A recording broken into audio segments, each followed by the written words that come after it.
Some mornings you wake up and the world looks like it was made overnight.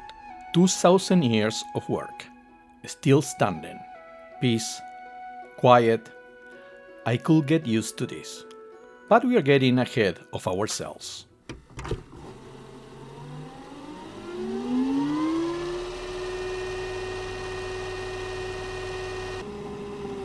This is Philippines, and this is Trailblazing Adventures.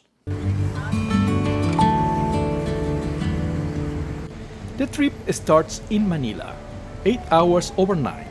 Not the most comfortable ride, a neighbor who seemed to like my shoulder for a pillow. But I always enjoy the bus stops in the Philippines. You find the strangest things.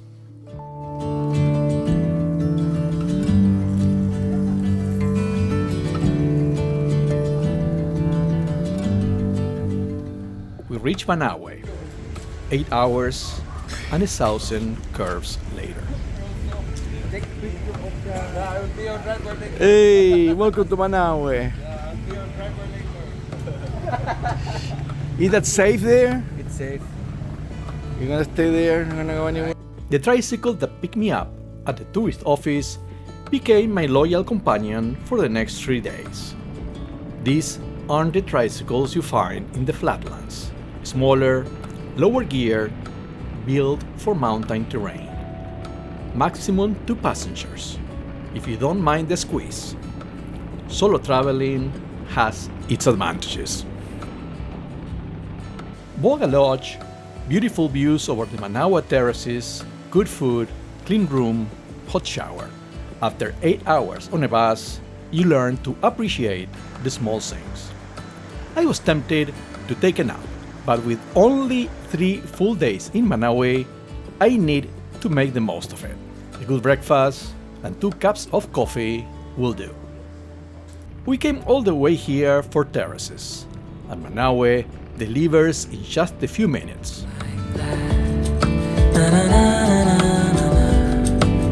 Feels like that.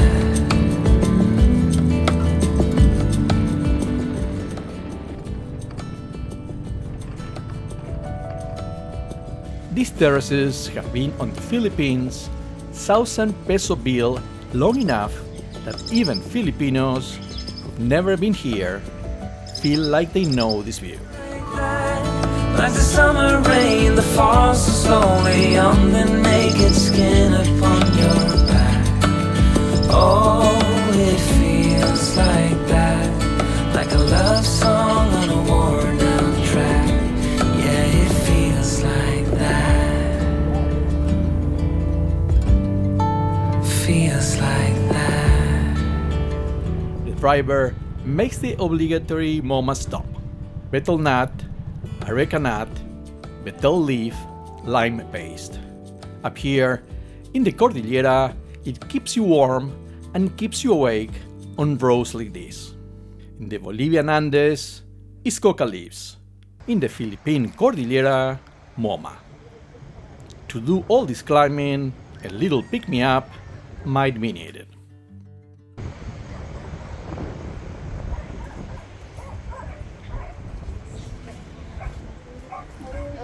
And you ladies chew mama too?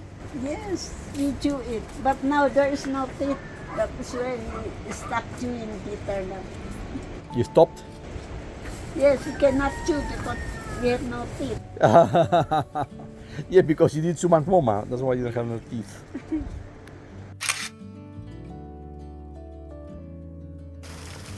Hydration is a must after MoMA.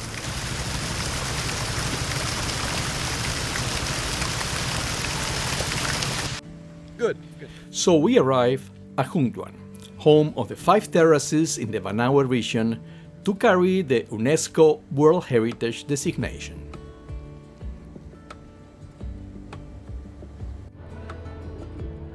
We are ready for the 4-mile trek. Joseph, our local guide, will be leading the way. I confided with Joseph about my fear of heights. He gave me options, but coming this far, I wasn't going to let the childhood phobia get in the way. No shortcuts. If we do it, we do it right. Was it a good idea? We shall see.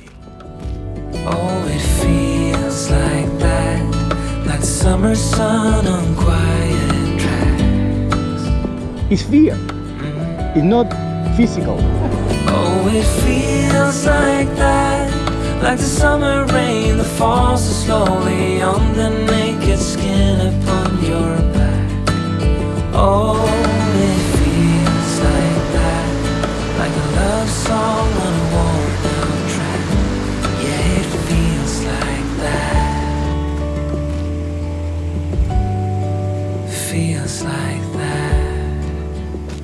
Bogah Hot Spring is the furthest point of the trail loop, the natural place to rest before the climb back. A small pool fed by a hot spring, exactly what you need after a 2-mile climb. Unfortunately, Typhoon Hungduan had destroyed it a month before my visit. The physical challenge here is not the distance, it is the terrain. The return path takes you along the Pila, narrow stone walls that run along the top of the terrace edges. Flooded patties on one side, a significant drop on the other. In wet conditions, full attention is not optional. When I walked this in early December, planting season was just beginning. In the paddies below, a woman was placing rice seedlings into the prepared mud by hand, one row at a time, the same way it has been done here for 2,000 years. The entire process is manual. It is not hard to understand why keeping young people engaged in this way of life is one of the greater challenges facing these communities today. Hard work. The back, the wetness, so like they make this little pool, so like, because too much water is not good. When it grows a little bit longer, you can put water. Right, the one there down. If you enjoy what we do, subscribing helps this small channel grow. Thank you.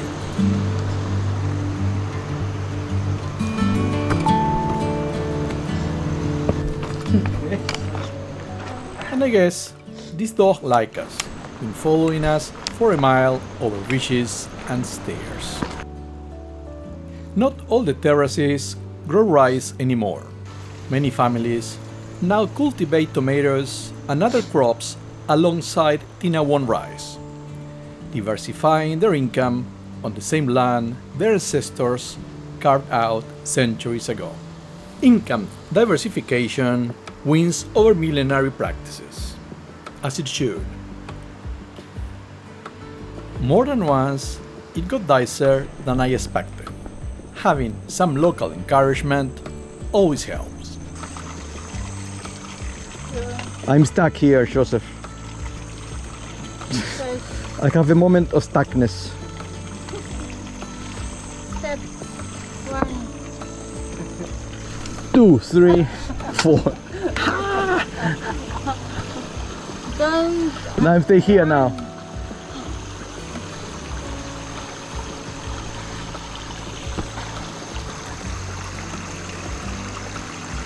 Oh man,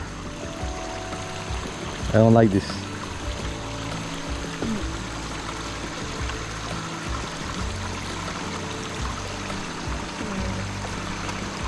Thank you. Slowly, yes. A couple of more ridges and narrow stairs, and we reached the end of the trail in one piece.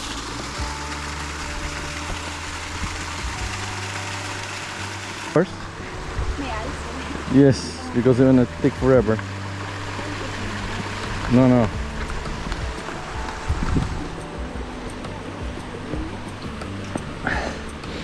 I'm here with hiking boots, and she's going there with flip-flops at 100 miles an hour, you know?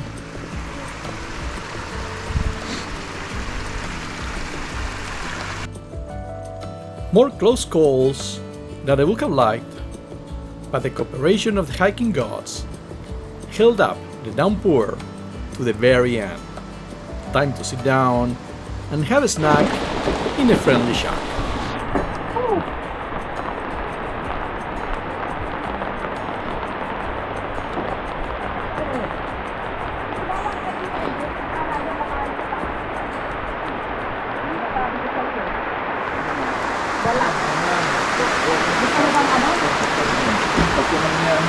Take a seat first.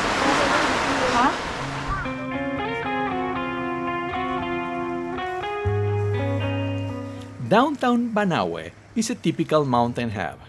Busy square that doubles as a parking lot, a local market, and a meeting point for all the villages in the area.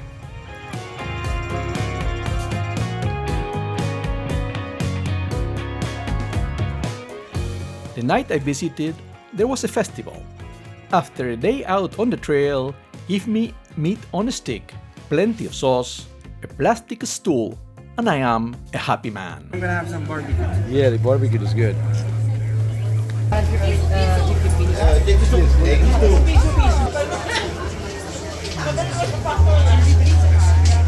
Get ready some spice. Day 2. Time to jump on the tricycle for the journey to Batad. First stop, refueling. Putting some Coca-Cola in the tricycle. Very good.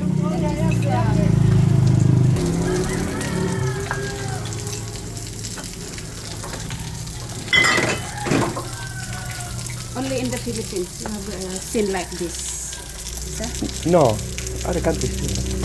They are using like this. Yes, but they don't use Coca-Cola. They use Like They use Pepsi.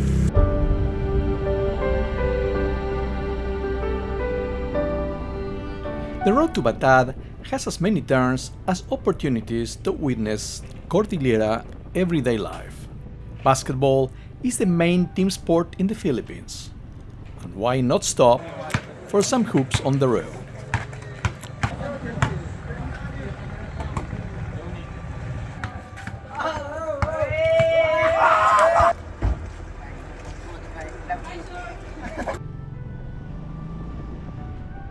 A straggling motorcycle engine, dogs and chickens on the road, and another opportunity to jump into amazing viewpoints.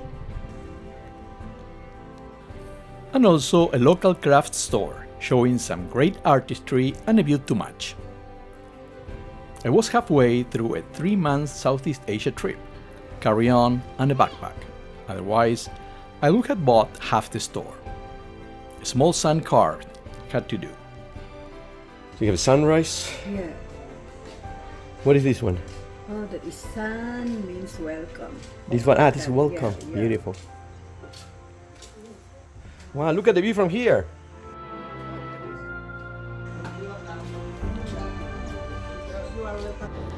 The road to the saddle, the entrance to the pedestrian-only path down to Batad, is steep and landslide-prone. The effect of recent storms were visible. And when the small engine of a motorcycle struggles at that gradient, it reminds you this is a vehicle built for one.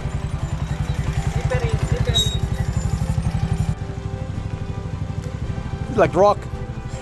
The rock. Lakay was not only my tricycle driver but also my guide for my 2 days in Batad. Guides are not mandatory in Batad, but the argument for hiring one is pretty simple. You support the local community and you get there safely. Tough to argue with that. From the saddle, it is an easy walk to the edge of the amphitheater, where the lodges sit. I found a place with one of the best views I've had on this entire trip. More on that later. Good morning.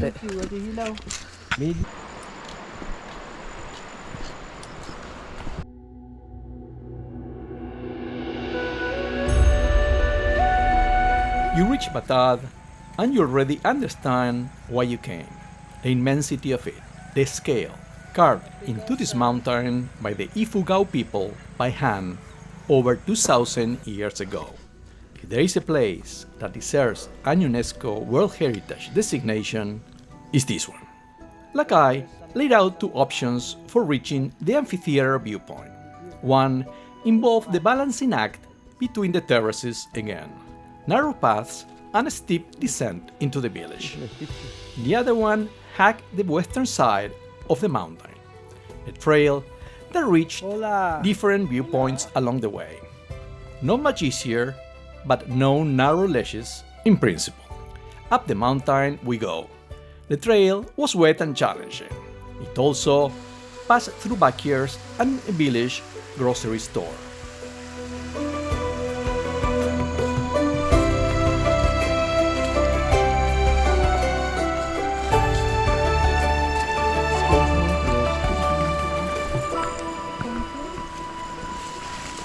The second hardest part. Because The second hardest. And after that, it comes the third hardest, or this is it? just too little. After this, what happened? After this, small stairs to go down again, but it's concrete, and we go out with we go up and then straight.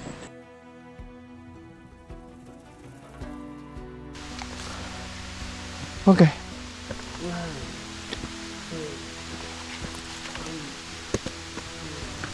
Put your weight there at the right. And then we met Alberto, 100 years old, still traversing these trails every day. So what's your name? Alberto. Alberto. Alberto. Oh, Alberto. Alberto. Nice to meet you, Alberto. How old are you, Alberto? 100. I'm not sure if it is the mountain air, or the rice, or the MoMA. Whatever it is, I want some of that. Fix the rice, paddies, So you very think strong. the rice is good for you? Oh, yes. Because organic, we plant organic.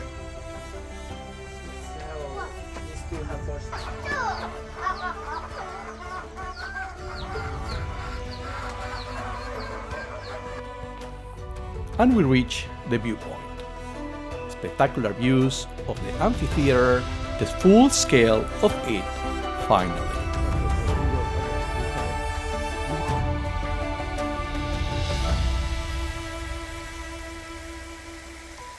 A month before my visit, Typhoon Hungduan struck Batad, the hardest hit community in the Ifugao region.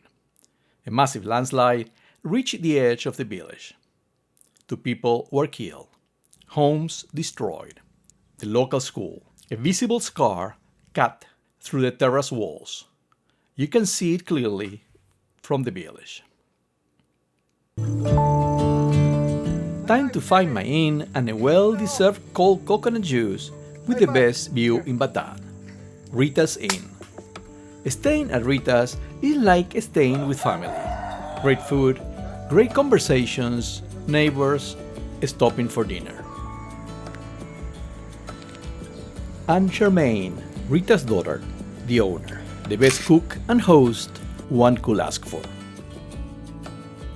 Checking into my room with a view, delicious dinner on a clear night, and then waking up to the moment we had been looking for since we left Manila, Batad and Banaue, one of my favorite stops in the Philippines. Check our video on vegan as we continue our adventures in Luzon. And as always, happy travels.